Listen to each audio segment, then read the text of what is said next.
Yes. Can you hear me well?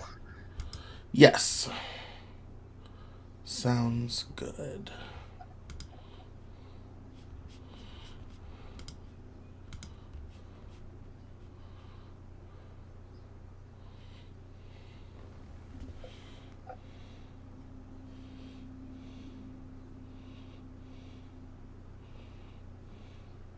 No feedback or anything from the background?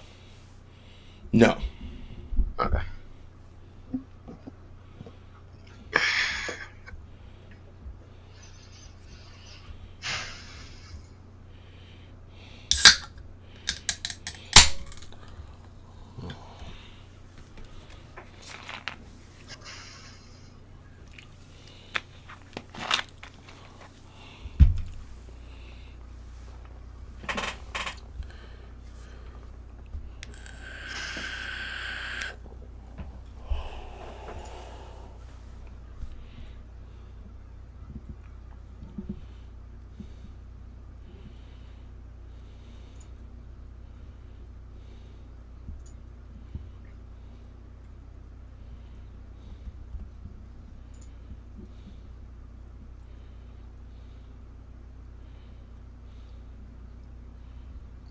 So when you air on here, does it just automatically go to all of your... Yeah, no, that's the point of this software. So, That's great, man. That's cool. yeah, it took me a long time to find something that worked. There's also web based versions of this, but I also do a lot of videos of my own and other stuff that I need to shoot for other people, so I can also just record myself using it, which is harder to do on those web services, so it was good. Hmm. So,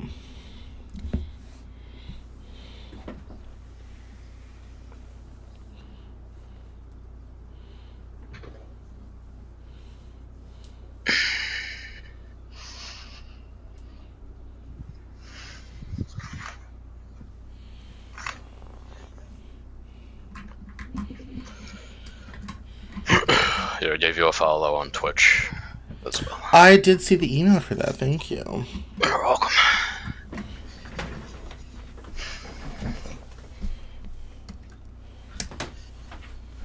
Speaking of that, let me check one thing.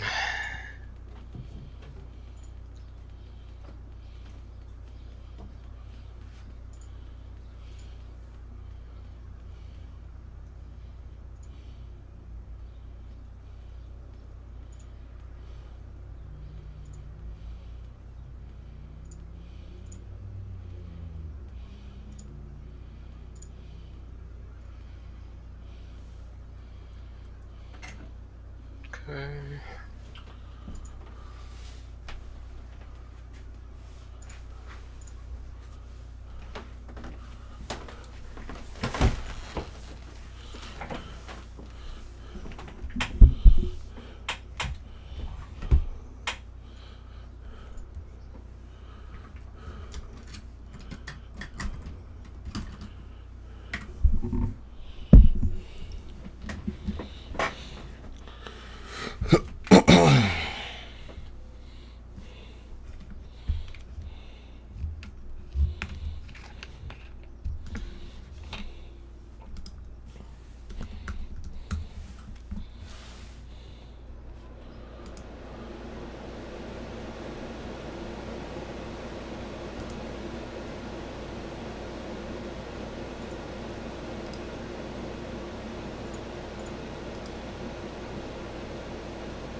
Is there a way to remove recent broadcasts from your channel camera? Um, I think you can I think you can just delete them. Um, I'm in the wrong browser because I was looking for um, the story on dating we're going to do. I was looking for the good tweet. Um, but So I don't have to figure it out right now. yeah, I think there is. I would say of all my platforms, Twitch is the one that I know, like I know the least in terms of like go here, go there, go whatever have you. Sure.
Don't know if you meant to, but you're muted.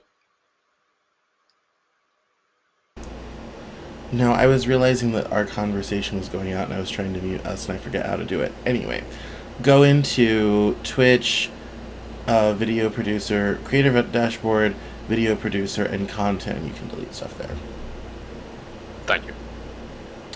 Yep.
Okay. We should be in the green room, but I'm going to find out right now.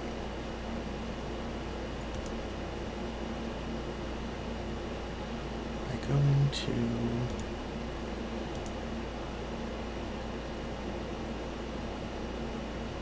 I think we still okay, so it just hears me, which means I can mute my own microphone.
ready to go?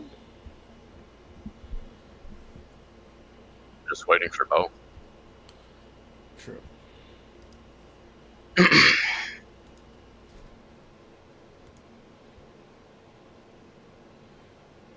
mean, I am ready.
He said he was just having tech issues, but he'll be right on.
Hola, papi. Yay. There he is. That's... Alright, very good. Let's get to work.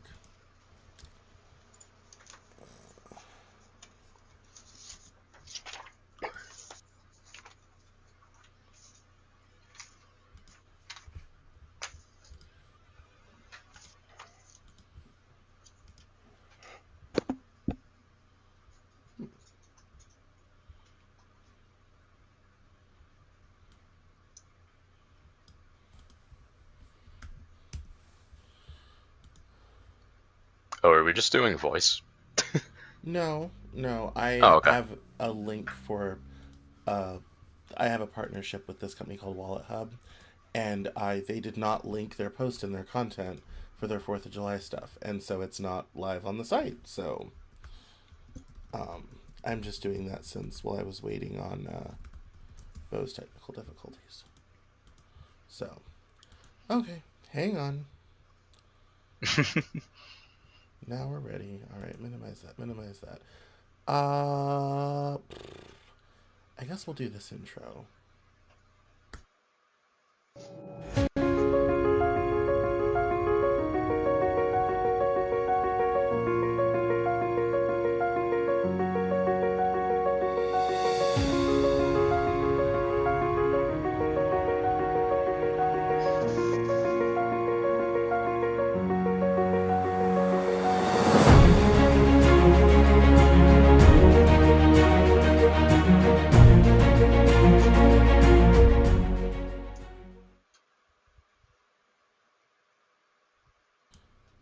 Hello, everyone.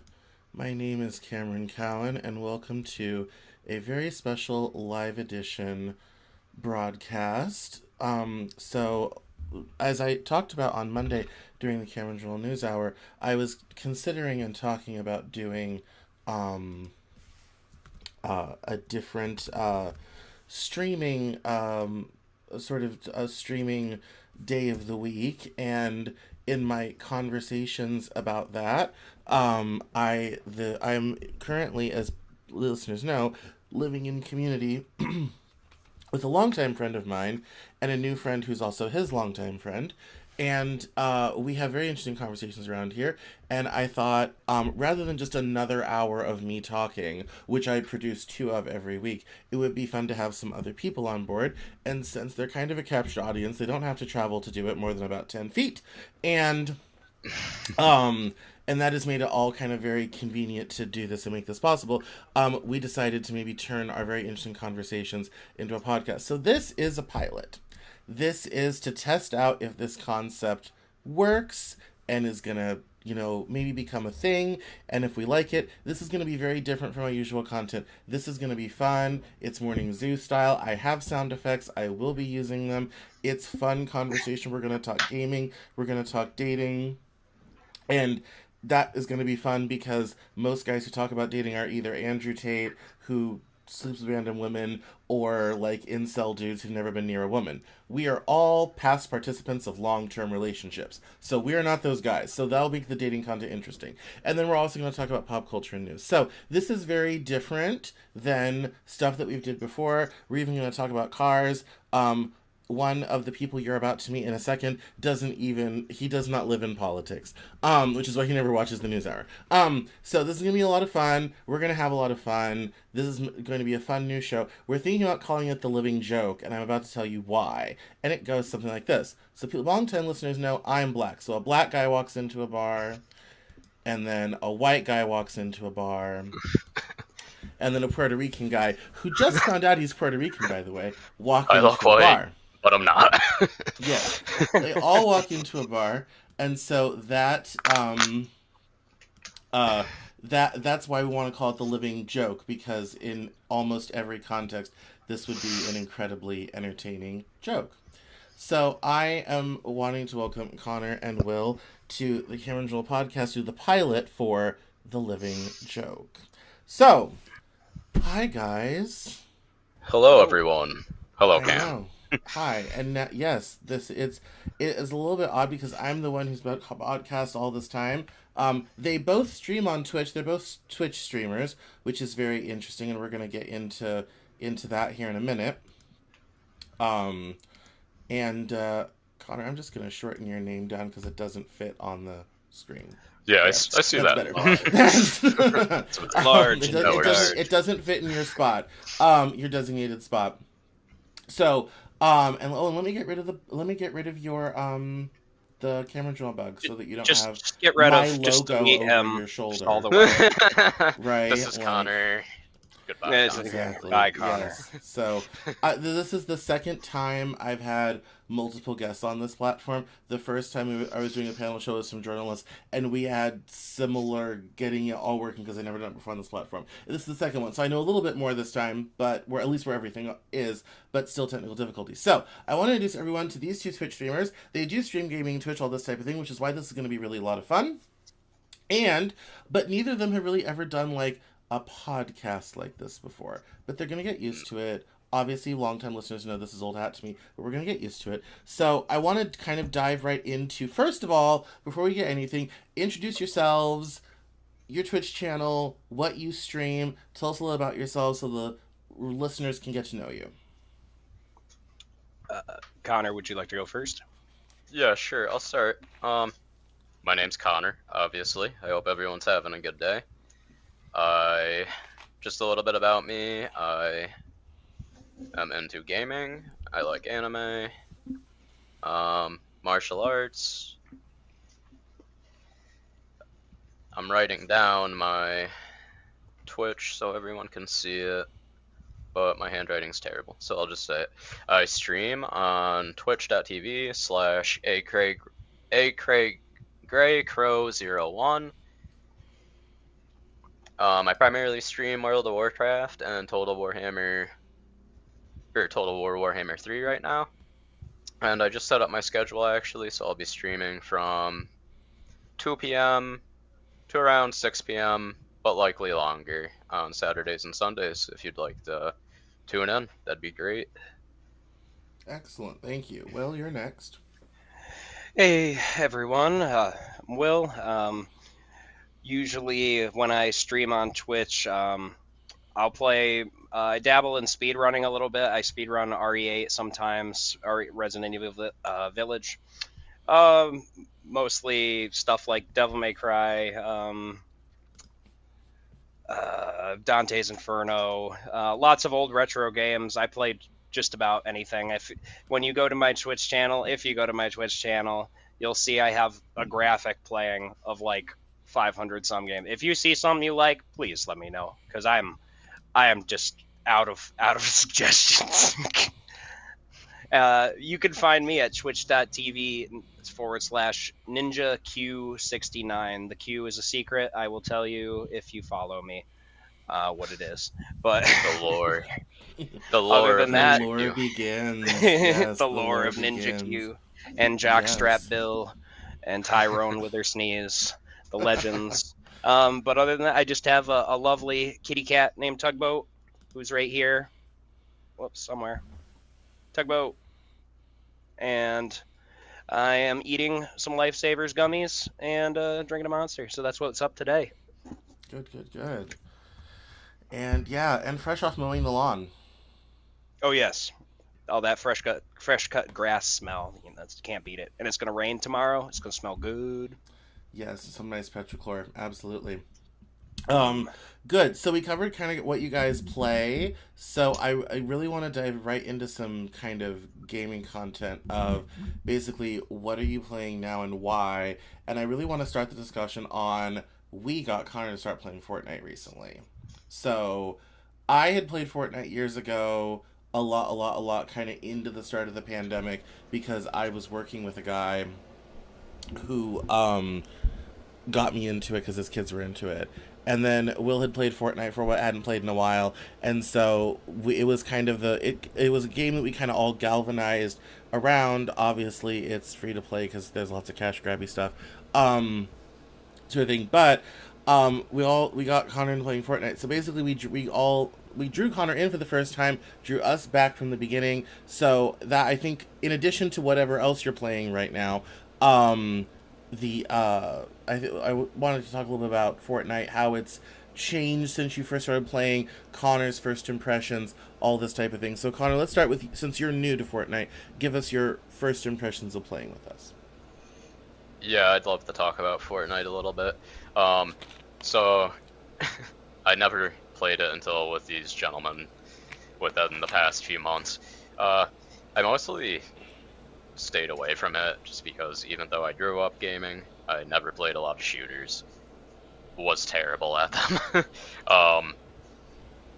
So my Fortnite adventure actually started with Call of Duty because I decided to test myself a little, see if I can get to grips with some shooters, and had a lot better experience than I thought with that. And then it didn't take much convincing from these guys to get me into Fortnite. It really did. Especially from what I've heard, a lot has changed from when the game came out. I've seen older content, but don't have a lot of exposure to it. So getting into it now and hearing the changes, it sounds like things are a lot better than they used to be. You want to? Would you like to No, no, comment no, no. on that? I was No, I was just laughing because last night I played Chapter 1, Season 4, Zero builds, and when you said about all the changes, because I know that all this time I've mentioned like, oh yeah, that used to be different. You used to do all the type of thing. I was reminded because I did this huge throwback to the beginning of the game, and I was very mindful last night of all the ways in which things had changed and all the stuff that I kind of missed from the present version, and oh, it really was that kind of janky back then, sort of thing. And it's before you had cars you could drive and stuff like that. And so you triggered that thought last night because I was playing that mode. So, Nice. Yeah, many things have changed since when I first started playing. I mean, it had come out a couple years before the Switch came out, I believe. I first played it when it was on the Switch. I only ever won like one solo, and I was like, all right, I'm done. Because I historically, I have a bad history with battle royales. I don't like them. But Fortnite, I have said since I've started playing it, and I still stand by the statement, Fortnite is the most competent, put together, mechanically sound battle royale that you can play right now. That's not like nonsense or pay to win alpha beta nonsense, closed beta, Yeah, that's a good way of putting it. Not gonna say cough. But yeah, it was so much more boring back then. There was like nothing you could do. Everything was build. There was no zero build. And basically, if you weren't playing on mouse and keyboard and you weren't, putting burning trails in your mouse pad from the heat friction between your mouse and the mouse pad from flying around building stuff so you can escape being shot, only to get shotgunned by somebody who's been building since the beginning of the game and they're in the skybox. Like Fortnite was wild back then. But then a buddy of ours told me, he's like, no, let's download it, let's play it, it's fun now, I promise. And they got cars, they got tornadoes, they got Vegeta, they got Naruto, they got all kinds. They got Sabrina Carpenter now. They had a Travis Scott concert. Like, it's hilarious now. There's so much ridiculous stuff, and it's like it's fun. It's genuinely fun to play. I think the best part is you now have permanent no build mode. So they did a chapter. I think maybe did a season, a whole chapter, but a season with no builds. We really liked it, and now you have it as a permanent mode, which is what we play in, because learning how to build well in Fortnite is really hard. I actually had someone basically train me how to do it, so I will sometimes privately go play builds on my own. That's, I think, a big change. And if I've looked at the numbers, there's regular Battle Royale with builds, and there's no build, and they're equal, and sometimes there's more people over in no build than there are in regular Battle Royale. So that goes to show the popularity of it. Personally, I do find I like the concept of building. It's what kind of sets Fortnite apart. It's what sets it apart from other battle royales. There are some other games that do it, but they're not battle royales. Right. But I feel like for me personally, it's like if I just want to sit down and play a shooter, I don't want to have to remember how to do architecture when I'm trying to kill somebody who's trying to kill me. I was 2009 Modern Warfare 2 player, so yeah. I personally like the strategy of having to decide when you're approaching an area what you're gonna use for cover and etc., not just the constant safe feeling of if I'm out in the field, I can just build around myself. Yeah, it feels like a chore to have to build because it's like, oh, I don't have enough rocks, so now I gotta go leave the safety of my building to go mine one rock so I can finish the wall, and it's like, come on, Yeah, I mean, it does. We were having this conversation when we were playing on Sunday, and I realized I had not really adapted my play style to the no build, which is why I die so often, is because in builds, it turns into a box fight. Everything's very up close. You're right there with people. And we were in this firefight, and I look over my shoulder, and Connor's standing up in a nice, lovely cover of Bamboo, and I'm like, I should be up there. I shouldn't be here. I'm standing in the wrong spot. This is not good. And I realize I'm used to getting very up close to people, and usually when I get elims, we're in a town and it's up close. Like, that's kind of where I cut my teeth, and therefore that's what I'm good at. And so I realized I really had to pull, one, always be looking for cover, and two, pull back a lot and be more willing to do stuff at a bit of a distance. And so I had some chances over the last couple of days to sneak in and try some things out on my own, without completely annoying my friends, and had good success with that, actually. So, it was good. I did an open no build battle royale. I placed third, I think, and I had 9 eliminations. So Nice. no, you wreck shop, like when you go, like you'll be like, oh, are you all right? You're like, no, I'm fine. I've already wiped like 2 teams. Okay. It's like, no, I've sorted the miscreants. Yeah, but it is a very different dynamic. It changes how the game is played, and that I hadn't really grokked that entirely until this week. So that was I did love your response, Connor, when we first started playing, and I asked you, oh, do you want to do a duo round with me, and I'll teach you how to build, and you're kind of like, nah, I'm good. Like, so that was hilarious. That was always a good moment. So good. Well, final thoughts on Fortnite, other than their monthly battle passes membership is crazy, and none of us have it and probably never will, because we value we value $1. And we have some mutual friends that you see, they have like a bazillion skins and dance emotes and stuff, and I'm like, oh yeah, so many V-Bucks. Why are you spending so much money on V-Bucks? No, but I want to see Vegeta hit the gritty, said the customer. And Epic said, yes. Here you go, my child. Right, we can make that happen. Connor, final thoughts on being a first-time Fortnite player? I wish I had more details about what I enjoyed about the game, but I kind of just enjoy the game overall. There's not really anything bad to say. You love a grappler.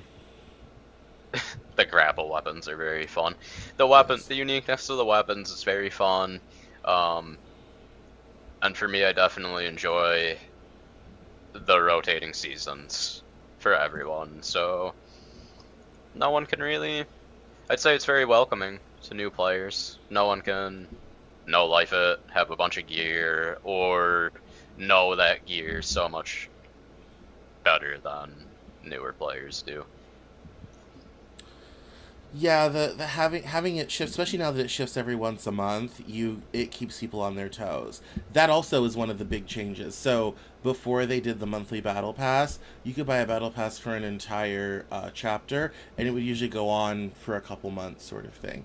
Now with the monthly battle pass membership, the seasons now change. You get more seasons in a chapter. It changes more often. So when we started, it was just the start of the Star Wars. They were doing a Star Wars themed one. Now we're doing a superheroes themed one, and I think that ends in early July. So we have like a week left. But it's kind of fun because it doesn't allow people to get stupid good and like and know the map so perfectly well and all that type of thing. It gives new players a chance. Like if you really want to be up basically at the same place as everyone else, kind of figuring it all out, just do at the start of it. A new season within a chapter, and you're good to go. So yeah, absolutely. Very good, very good. I want to move. So while we're on the gaming topic and all that sort of thing, let's shit on the Nintendo Switch 2, which is out now. Let's do it. When I noted segment.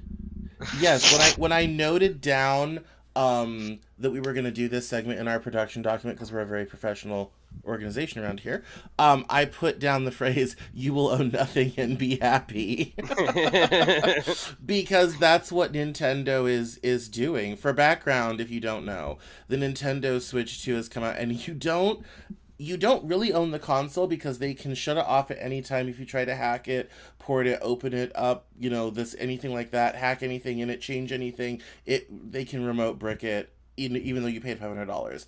Also, the gaming content you don't really own either. All that you still have to maintain server connections. I think you have to have some sort of membership sort of thing to have it. It really is the gaming personification of you will own nothing and be happy. Thoughts on the Nintendo Switch 2? Feels like it's being marketed as a next gen system when it is not a next gen system. Nintendo has this thing where they they do every console, the PlayStation 2 was what, 7th generation, 3 is 8th gen, 4 is 9th, and then now we have the 10th gen consoles of PS5 and Xbox One. Nintendo has a history of following each of these subsequent releases with a 0.5 version. So it's like, okay, this is last year it was like the Switch, but the Switch isn't or last release was the Switch. The Switch is not as powerful, but it's incredibly fun to play. And it can play most games, but it can't play the super high intense ones that you would get probably on PS5 or Xbox One. So it's like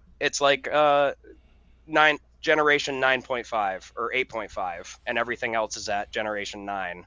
Now Nintendo's at generation 9.5, and everybody else has moved on. They're just always like a half step behind, and they make silly choices with their business practices that make people hate them.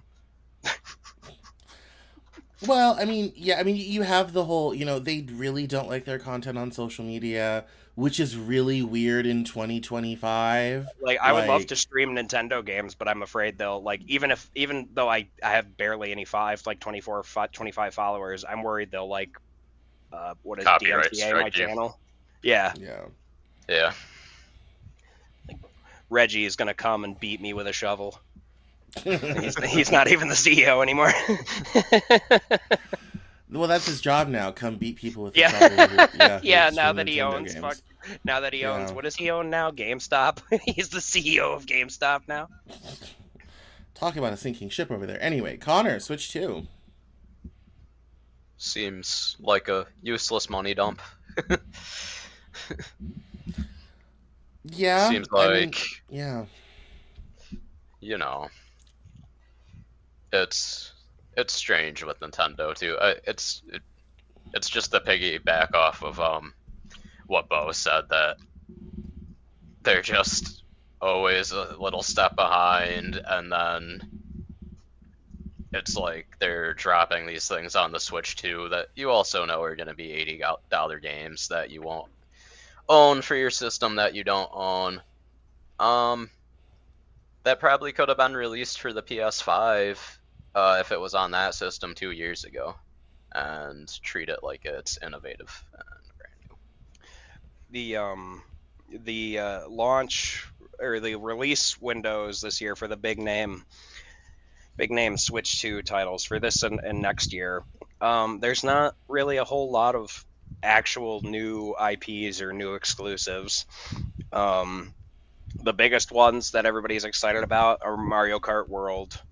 I feel like that's a given. Donkey Kong Bonanza. Oh yeah.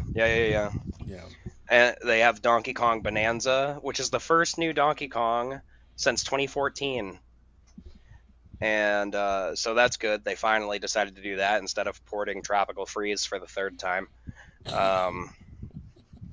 We also have the launch title Drag Cross Drive, which is wheelchair basketball. And that's fine, but I'm just the audience that wants to play this has got to be pretty small. I just don't know who is it for kids in wheelchairs that want to be in the NBA? Is that who they're marketing it to? Because yeah, what is the market it doesn't exactly? It doesn't look like fun. I don't know. It just looks weird. It's like robot dudes in wheelchairs. Like why? It's, I don't know, kind of silly. We do have, at least it's probably going to be uh, exclusive just for the time being, because I'm sure Nintendo cut a deal. But From Software's new game, Dustbloods, that's going to be exclusive at launch. And then possibly we may have the new Hyrule Warriors be exclusive, but it may be a dual port to the Switch and a separate one. We have Kirby Air Ride, which still doesn't have a release date. And then like a mobile game version of Splatoon that's coming to the Switch 3. It's like a Farmville Splatoon.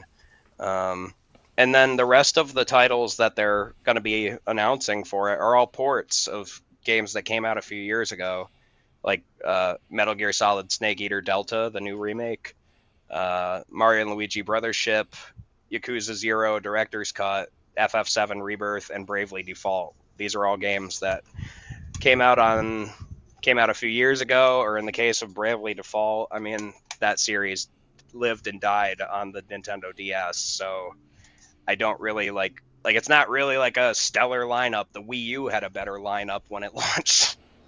Yes, it did. Well, this should get maybe size this discussion a little bit. Microsoft's gotten out of the hardware business. Yep. Which is not surprising. Why on earth make a PC in a console case when you also are the company that sells the operating system for all PCs and is deeply involved in that business? Seems redundant, and it appears that Microsoft eventually, Satya Nadella figured out it was redundant too. And so that they're out of the hardware business. No idea if we'll ever see a physical PS6.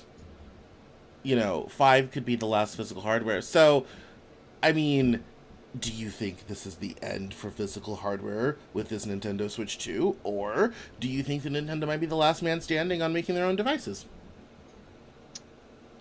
Connor? Yeah, speak up. We haven't heard from you in a while.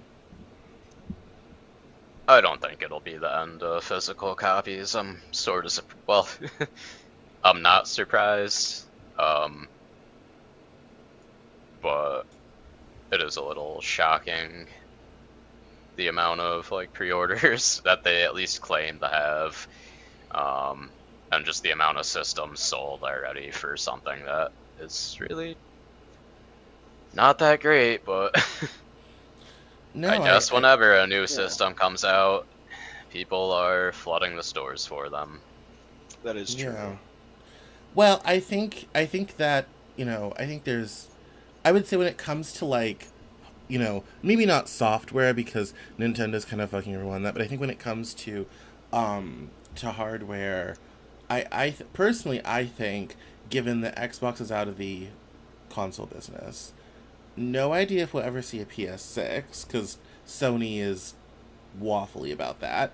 I think Nintendo ends up being the last man standing for doing their own devices, mostly because they kind of have to.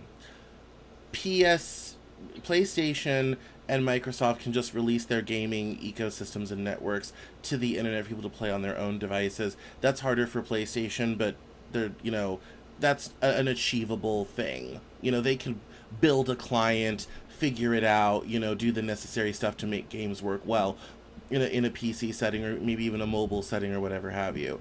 Nintendo, on the other hand, never built that. And so they kind of have to keep building hardware. They kind of don't get an option. But they also have very long releases between new hardware. And it's quite obvious that they intend for the Switch 2 to last a while and stick around. Yeah, they're definitely hoping. I mean, there's been memes going around because people still have their Nintendo 3DS.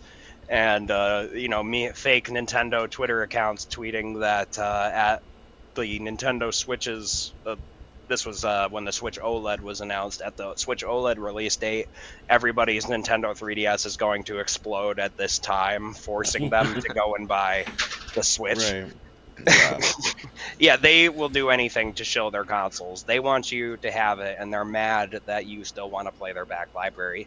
And they like we talked about earlier, just like Disney, they don't like to preserve their media, or don't like to keep the licenses going, Yeah.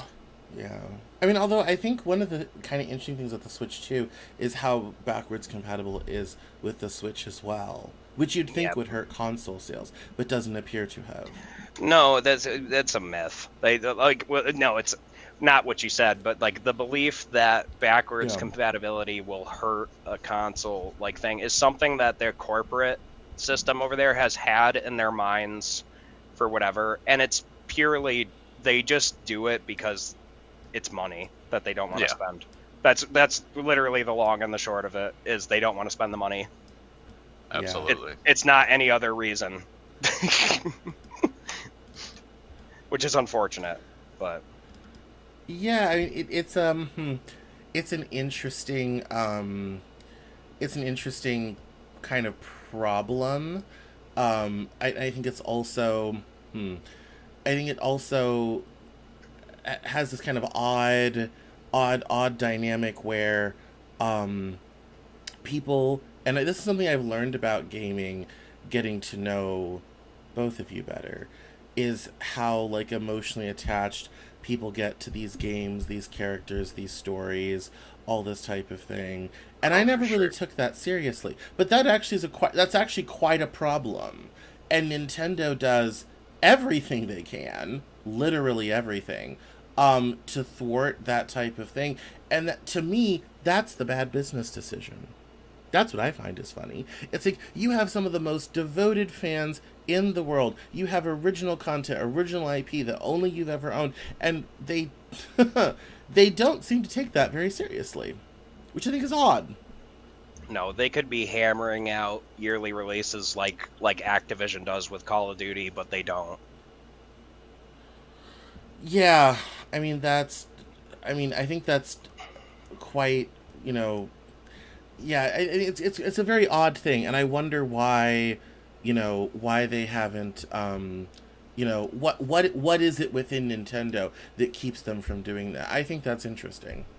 Perhaps it's just in a way to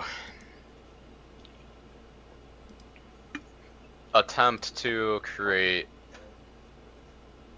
an illusion of desire for a product. Like Mario Kart World would be my example. Does Mario Kart World need to be a new game? Is it a game that they couldn't have programmed and probably fit it on the Switch just fine? Absolutely not. It looks enjoyable, but is it that much different than Mario Kart 8? No. Like, you have rail grinding, you have wall riding. 2 new mechanics, a few changes. Could have just been game for the Switch. If you're... I mean, COD does the same thing, but they realize that people will buy their products. It doesn't matter if you're getting the same Call of Duty game for the 10th time in a row, which is how it is. There's going to be people that buy it. But maybe Nintendo, this is just a hypothesis, but maybe they feel and know, like, okay, this game is really not special in and of itself, so how do we get people to desire it? Make them wait a really long time for it. That's a possibility for sure. I mean, that's an interesting marketing move. It's like that kind of reminds me of Disney when they did the we're gonna date ourselves here, but back when they used to advertise the VHS tapes, and it's like 101 Dalmatians special edition. Get it before it's locked away in the Disney vault forever. Oh yeah. Yeah, and then you were Yeah. like parents, like, doo-doo-doo-doo, let's go, let's get on the phone, Grandma, let's go. Yeah, the No, fear I of mean, missing out yeah. kicks in hard. Yeah, well, and that was especially, in a day and age where media is so available in a way that it certainly was not back then. That I think definitely I think that the nice thing Nintendo does have is that they own their own rails, and they can make a lot of demands that other platforms definitely could not do. So I just think all of this, it does create. I think Connor's. I think it's a little bit of kind of column C, all of the above. It's all these sort. It's not any one thing. It's all these sort of niggling, disparate factors that all add up to, It is the fact that you don't see it all the time on social media, go buy the console. You know, it is all of those things, and the fact that they own that whole process and can make all these demands. It seems draconian, but I think it's probably a big trend in tech. I should have put it in my trends report for 2025. I think it's a big trend. More again, you will own nothing and be happy. Yeah. And who better to lead that charge than the Japanese? That's kind of their whole thing. It's yeah. The Nintendo Switch 2 is also offering the Welcome Tour, which does not come with the Nintendo Switch 2. It's sold separately for $10. I sincerely hope, but I know I'll be proven wrong. I hope nobody buys it. The the Welcome Tour, and you're gonna see stacks and stacks of them at GameStop for like $2 in a rack somewhere. But yeah, it's also only got 256 gigs of storage on board, so it's like, I don't know, man. I mean, the PlayStation has like what, a terabyte to start with, but or at least 500. So. Yeah, the PS5. You can get a terabyte, yeah. Yeah, and you can also, I mean, you can hard drive swap your PS3, 4, and 5 now, which is very nice. But you can't do it to the Switch. So if you don't use a Nintendo Switch licensed SD card, we're gonna shut your console off, and you just wasted $500, young man. That's what you get.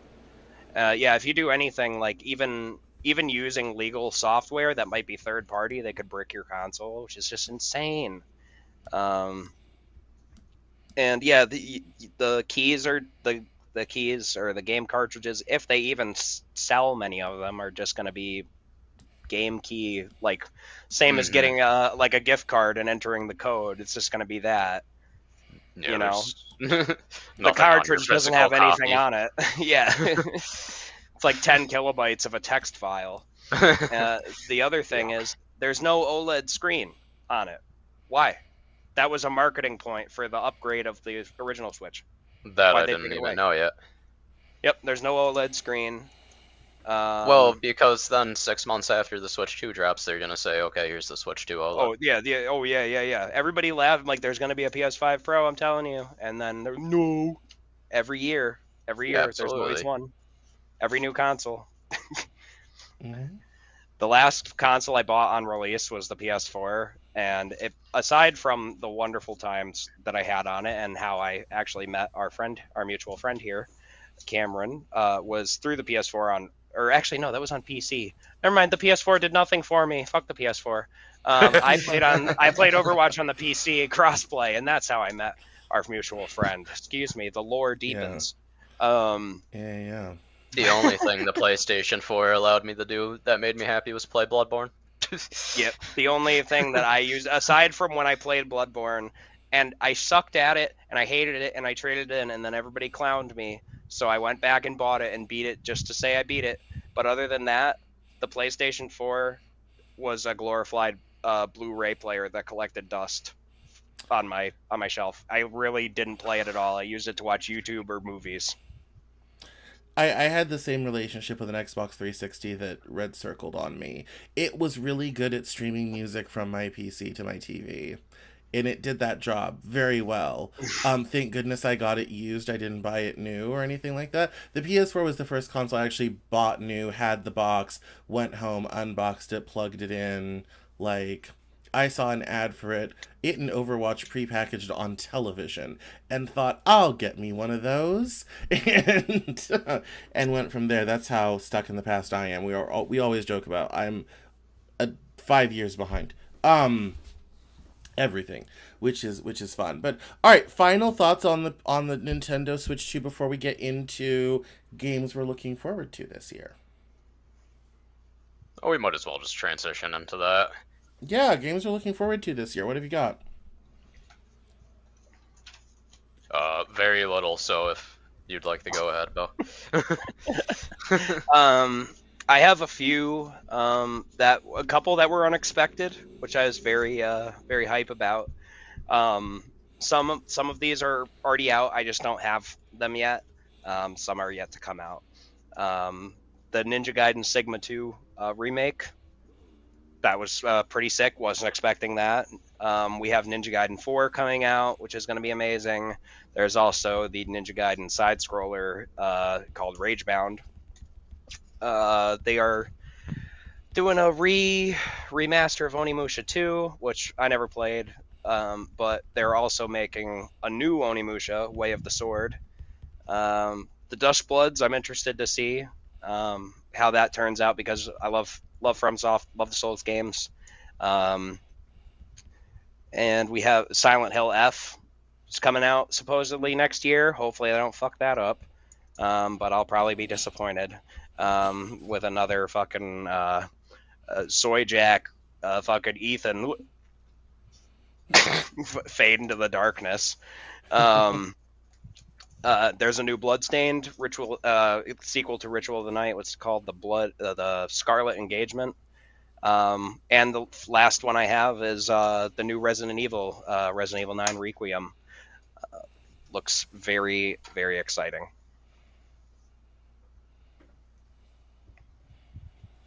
That's a nice bundle of games. Connor, what have you got?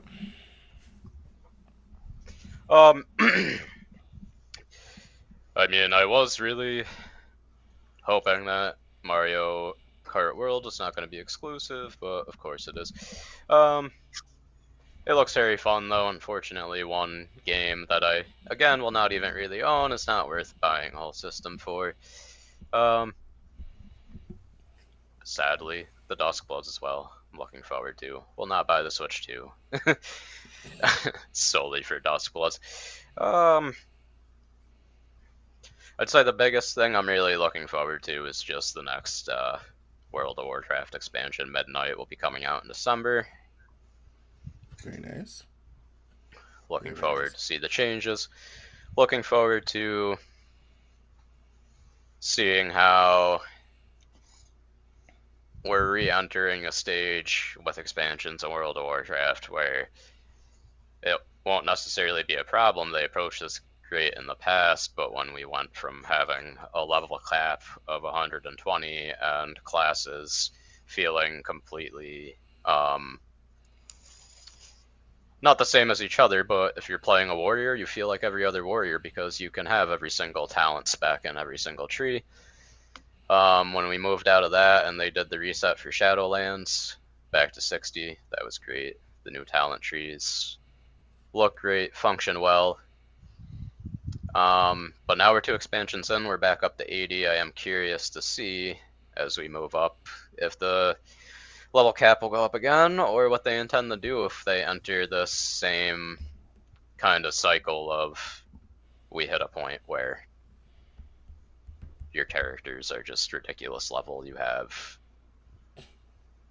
no real individuality between classes, where right now 3 people can all play a mage and all feel different because of different specs. Maybe even more because of the middle talent trees. The name of them is slipping my mind. The hero talents. No, we just had an expansion of the Endeavor system in Star Trek Online because people were getting to the end of it, and so they're adding on different things to kind of make it more infinite, because there are people that will reach the end of it. It's was very serious about doing them for a while, and am maybe only about halfway through. But there are people that do get to the end if you do all the ones every single day, kind of no matter what and everything. So, no, that's good. So let's get out of the gaming segment. Let's leave the gaming, and we're gonna dive into a very kind of hot topic thing on Twitter. Well, 2 things. One, I saw this on Twitter right before we got on, and I need to get rid of me on this segment right now, and that is prosecutors dropped key charges against Diddy. It says here, the ongoing legal proceedings against Sean Diddy Combs prosecutors have decided to drop charges related to attempted kidnapping, arson, and aiding and abetting sex trafficking. These charges are part of a broader racketeering conspiracy case. However, Combs still faces trial for sex trafficking and other charges associated with racketeering. And then, of course, there's a million different tweets about it and all this sort of thing. Look This at that! very Look at lovely that fade out picture of Diddy, the middle one there, up one. Oh yeah. Oh man, man's looking like a whole milk dud. Oh wow, yeah. So He's like, yeah, it's "Hi, just welcome to crazy. Chili's." Yeah, it's just so I thought I'd mention that on the way through, just in our keeping track of crazy people, because we also follow the Johnny Somali and the Vitali story. So I just thought we would just add in the crazy people that Yes. we're keeping track of. Lots of Diddy great is like- drama. Yes, always. Diddy's like always. assassinating people by putting baby oil on the floor and having them slip on it. Little splash of the Diddy piece, you know? Yeah, it's no, it's just stupid, insane. Yeah, it's quite entertaining, and of course, it's gonna people are gonna be talking about it. There are people who are very invested in this story. I like to kind of sort of keep track of it, but I don't really care that much. Like, famous Hollywood person. It's like, oh, famous Hollywood person has legal drama. Next. Exactly. Yeah. Why So is let this me- shocking to people? Right. So let me bounce over to this before I put us all back on the screen. So this week on Twitter we have had quite a back and forth from this New York Times story called "Men, Where Have You Gone? Please Come Back." And it catalogs this 30-year-old woman. Well, I'm sorry, that's the New York Times. The Wall Street Journal story. The New York Times story, it goes through all of it seems like men have checked out from dating and intimacy and all this sort of thing, and that very accomplished women these days just can't seem to find a man. Don't know what the story or the problem seems to be, but there's been a lot of debate about where what the problems with modern dating, why men feel like it's maybe not worth it anymore. Women are having a hard time finding a man to date or wherever have you.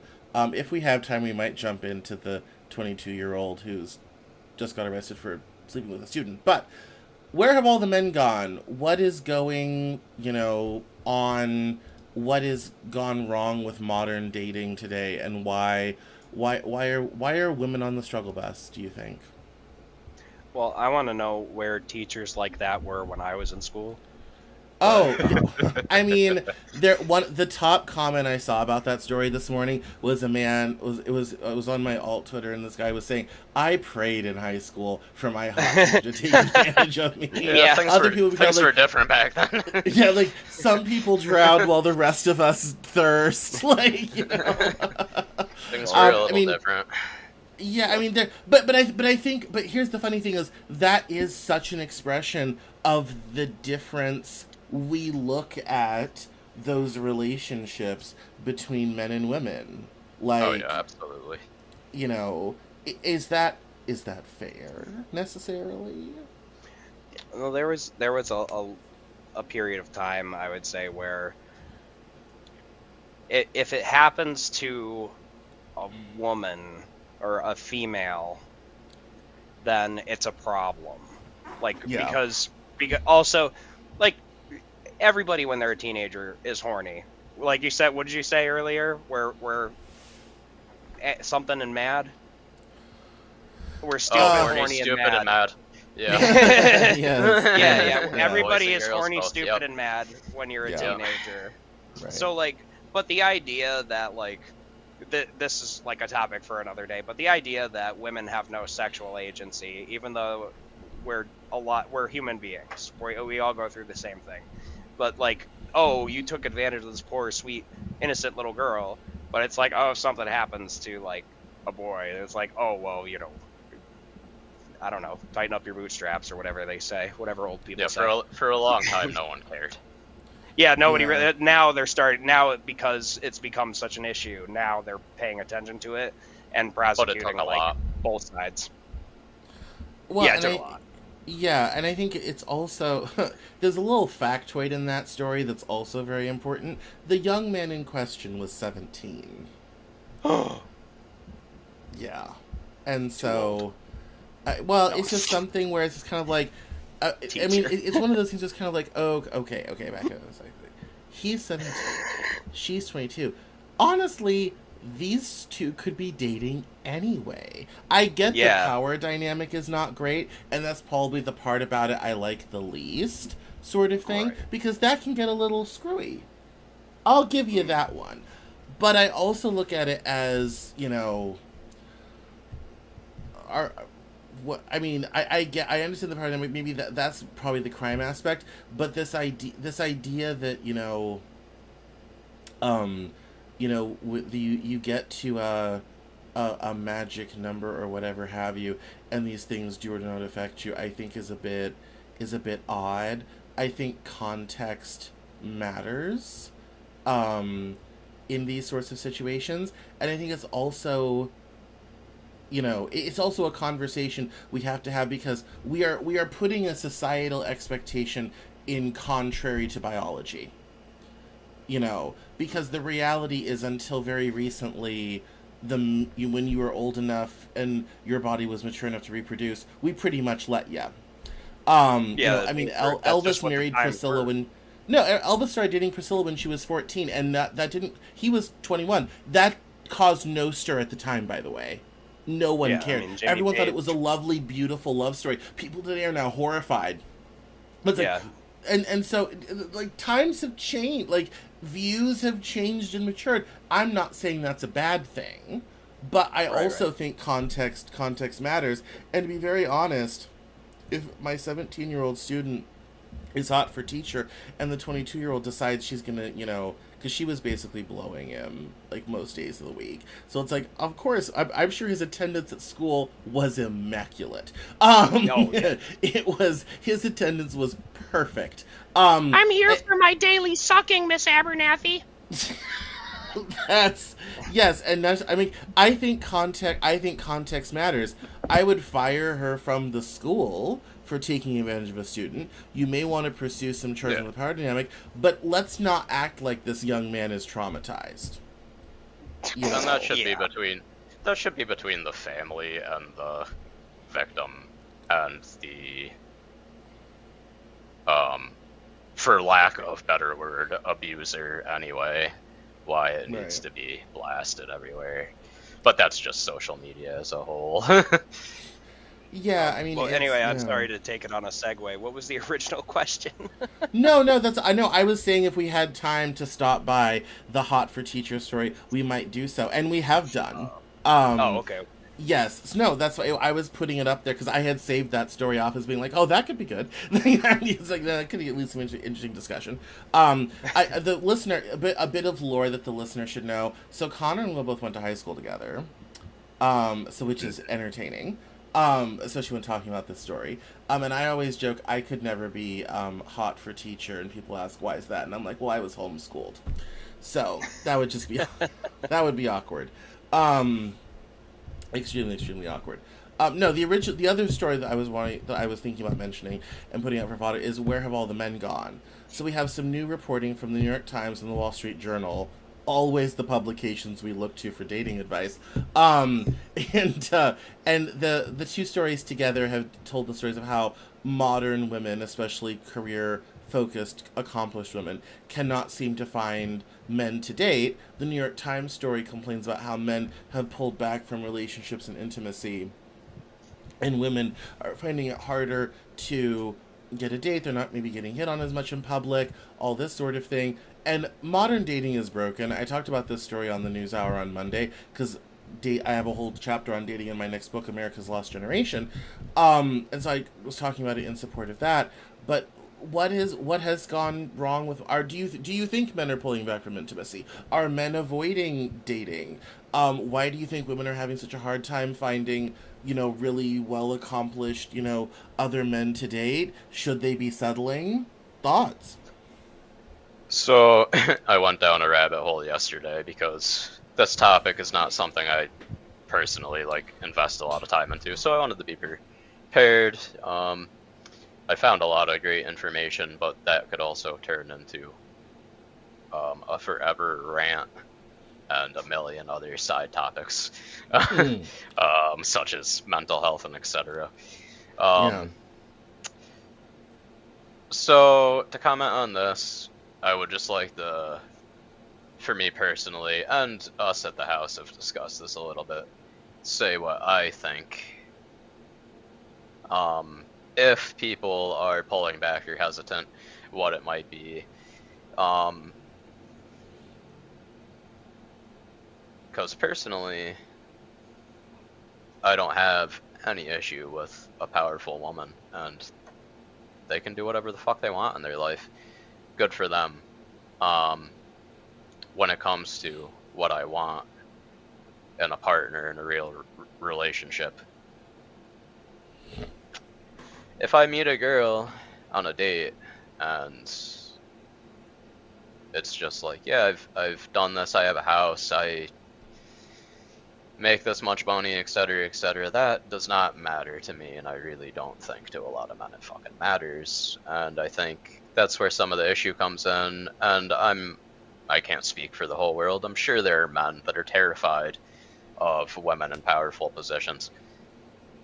I think there are a lot of men that are not, and then it gets misconstrued that way because that's just not what we need. Those are all things that we can fucking provide for ourselves. And it doesn't mean that we don't think it's impressive or interesting that a female has done this, but that's not when it comes to our attraction, what we want in the relationship. That's really not that important for us. No, I think you brought up the seminal problem, and the Twitter commentary has been around this idea as well, that women want to be attractive for the same reasons men are attractive. Here's the only problem: that's not what men find attractive. Impasse. Um, therein lately the problem. Will, thoughts? Yeah, I mean, to be fair, yeah, you guys, I'm on board with what you guys are saying. She could be like a server at McDonald's, and it really doesn't matter to us. Like, as someone speaking, just to speak to my experience, just living life, like I had to learn a lot of things very fast when I was younger. I had my father pass away when I was very young. So I've been going since I was like 10 years old. I learned how to do like everything for myself because, yeah, got stuff to do, got to help your ma, you know? So I can cook, I can clean, I got a house, I got, I can, I have a decent job. Well, not right now, but I did. um, another story for another day. But it's like I don't. If you can do those things, like that's a plus. But honestly, it's not what I'm looking for. It's not what I find attractive. What I do find ambition attractive, and I do find, you know, your accomplishments. Obviously your accomplishments should be recognized. But as far as like, oh, you should date me because I've done all these things, and they're coming at you like if one of you guys came at me, if you were trying to hit, I was like, oh hey, that's usually my line. It's like, why are you taking my line? I'm just Yeah. just joking a little bit, but it's like, why are you taking my line? Like, I'm supposed to be the one that tells you I have a house and a car and a cat and blah blah blah. And um Yeah. but also like I think the dating apps have definitely killed a lot of the spirit in it. Um, Growing up, where Connor and I went to school, rural upstate New York, they're really, aside Absolutely. from the aside from the town girls. We came from a town with a population of about like 3,500 people. Very small. My graduating class was 34 kids. We all graduated. That was the whole class. for senior year. Um, so aside from the town girls, and most of them were taken, or whatever, so it's pretty slim pickings there. And then the closest town to us is about 20 minutes over the hill. And at the time that we would have been graduating and, be going out to meet people and stuff, getting on with our lives. That was the year of the town is called Pittsfield. It's in Berkshire County, Massachusetts. That year, Pittsfield had the highest teen pregnancy rate per capita in the entire state of Massachusetts. So there were a lot of single baby mamas. Again, nothing wrong with being a single mother, but like you got 3 kids at 18, and I'm like just figuring out how to make macaroni and cheese by myself. And like I think you're a little further ahead. Like I don't need all that when you're that young. So we had pretty slim pickings, I would say, where we came from.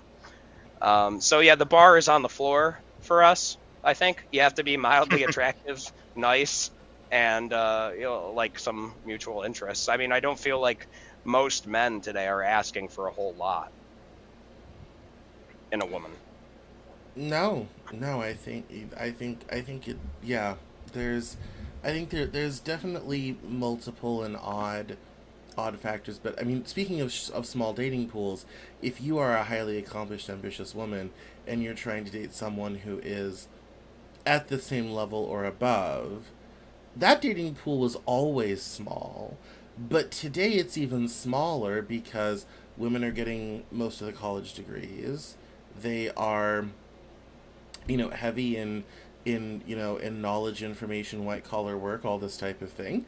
And so you end up with a shrinking pool of men. And the problem with that is that a lot of these women who in another day and time would have, married a rather, common ordinary guy, those men are all being left behind. Because the reality is, well, a highly accomplished man will date down, a highly accomplished woman will not. And I think that is a very big part of the problem, because I look at a lot of these stories and I'm kind of like, you know what? This woman could find a nice plumber, or a nice HVAC guy, or someone who works in construction and probably be quite fine and happy. But the reality is, she's not going to do that. That's not the type of man she wants to take around to her friends. That's not the type of man she wants to take on vacation to an exotic location, all that sort of thing. And and his, the if you're dealing with someone in construction, he's not going to take off that time in the summer. You want a vacation, it'll be in January when it's snowing and cold and wet and they can't do anything. So that it's a very different, it's a very different world, very different worlds. And that, I think, also is a great deal of the issues with that as well. I'd I'd like to also just add, like, growing up as a young man, we're always taught, this is how you treat a lady. You got all the basic do's and don'ts of early dating, and how you treat a woman, how you should talk to a woman. Like the whole, like, I know chivalry is kind of it works for some people nowadays. Some people want it, some people miss it, some people don't like it, and that's totally fine. But we learned all these like chivalrous things that we believe that men are supposed to do, you know. And it's like, yeah, we had to learn that our whole lives. It feels like at a certain point, women, like mothers, stopped having that conversation with their daughters. Like how you Yeah. should treat a man. I don't disagree. And I'm not saying she has to be barefoot and pregnant or anything, but it's like, you know, how to just treat a man. You got to know that they're different. Women want men to be like them, but not at the same time. Yeah. Well, a lot of people in both um, positions these days, I think, don't even know how to treat other people in general, more or less on an advanced subject, like actually having a meaningful relationship with somebody. And you like mentioned people are too shallow, you mean? maybe shallow, but yeah, I just don't think that. I think so. You mentioned dating apps. I'd like to say that I think social media is a huge problem. Especially because it's not like it wasn't around our lives, but we did not have the level of exposure to it that the new generation does at such a young age. Where I don't think, I'm not a parent, so I can't necessarily say, but I would imagine that maybe some children are not getting taught these things by their parents, but aside from that,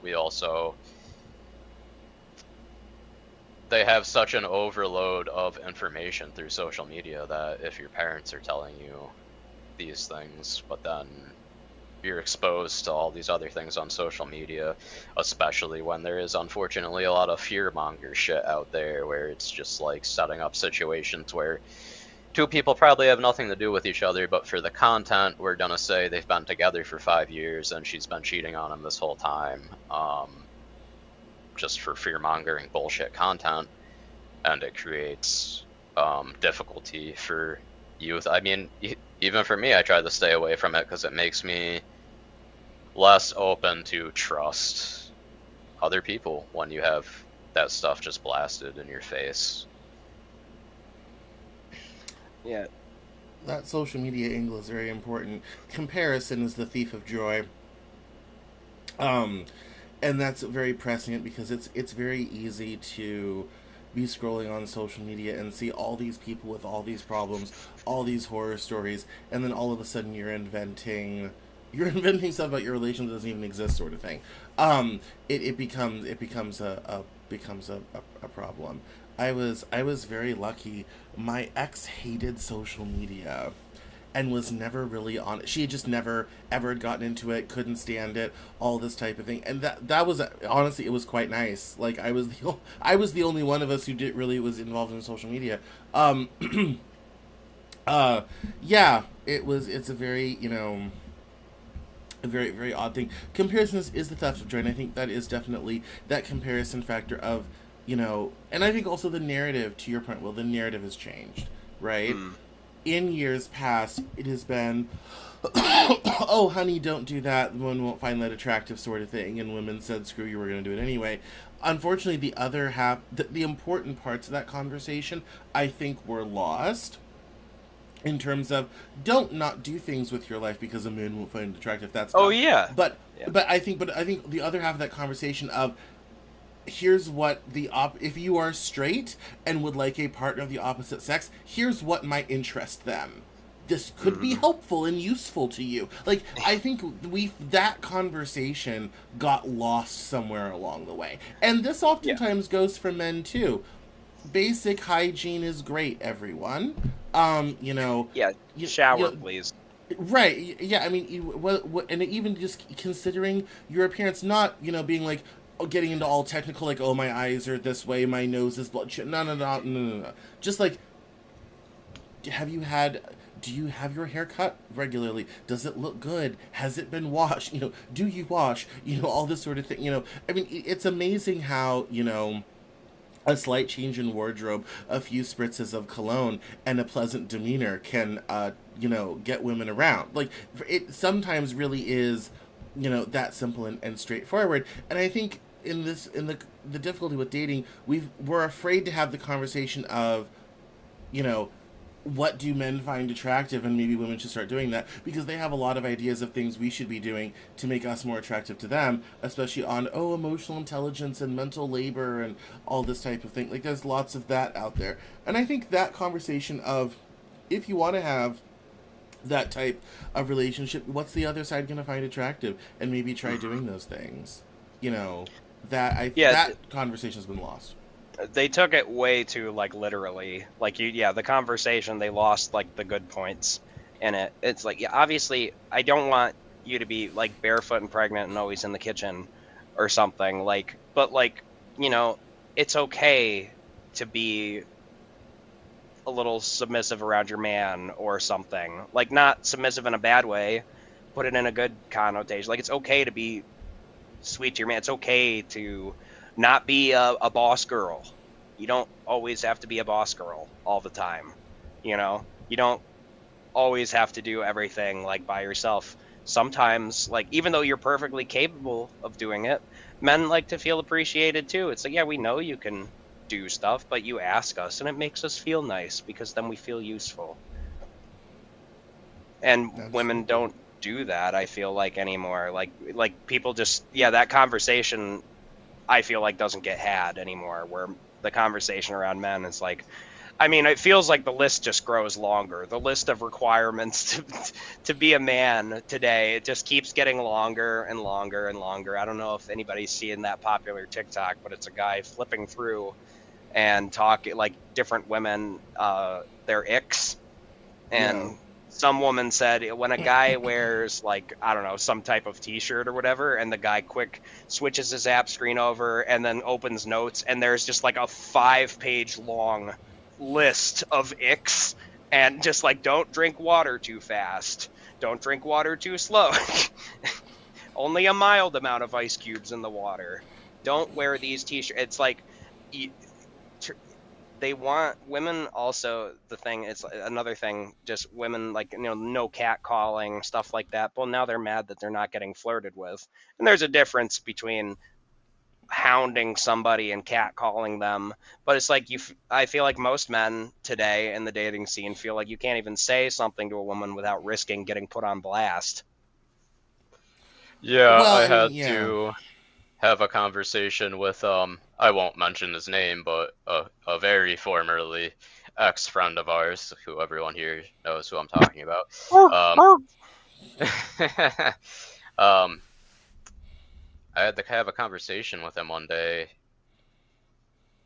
about that because he was just like, I'm afraid to even say like anything to a woman because I don't want her to take it as something that it's not, and trying to make suggestions to him on how he can do it and come across just like, portray yourself in the way you want to be, not that like you don't be fucking creepy, etc., etc.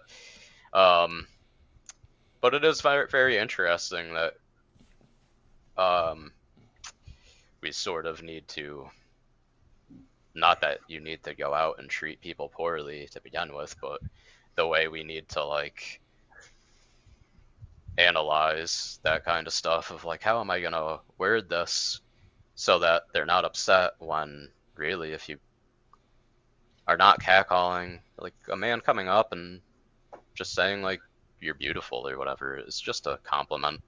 Take it this way. I am a straight male. I would really not be bothered if a gay man came up and said you look nice today. Like, they're not trying to fucking hurt me. They just are complimenting me. No, I think that's quite that's Yeah, quite having fair. having worked at, because I used to work at the sex toy store, I'd get like hit on by so many dudes when I worked there, and I'm a straight heterosexual guy myself too. But I never did I feel like, I get it. It's the privilege of being a man, right? I didn't feel unsafe or whatever. But That's like, true. still, it's like the dude's like, he's not gonna run up here and give me an old DJT, grab him by the D. But if he does, that's a different story. But for the most part, somebody's like, I was bent over stocking something on a shelf. It was one of those big sex toys that talk to you when you have sex with it. And I was leaning over. This guy walks in. He's like, "Hey, big boy," and I'm like, "Hey, how are you, sir?" No, that's fun. No, that's a fun moment. Yeah, this is kind of an interesting chapter in in the progression of the conversations we've had. Like, there was the whole, man versus bear thing. If you're a woman alone in the woods, would you pick the man or the bear? And that became a meme for a while because the women were like, the bear, the bear. At least you know the bear wants to kill you. The man is questionable.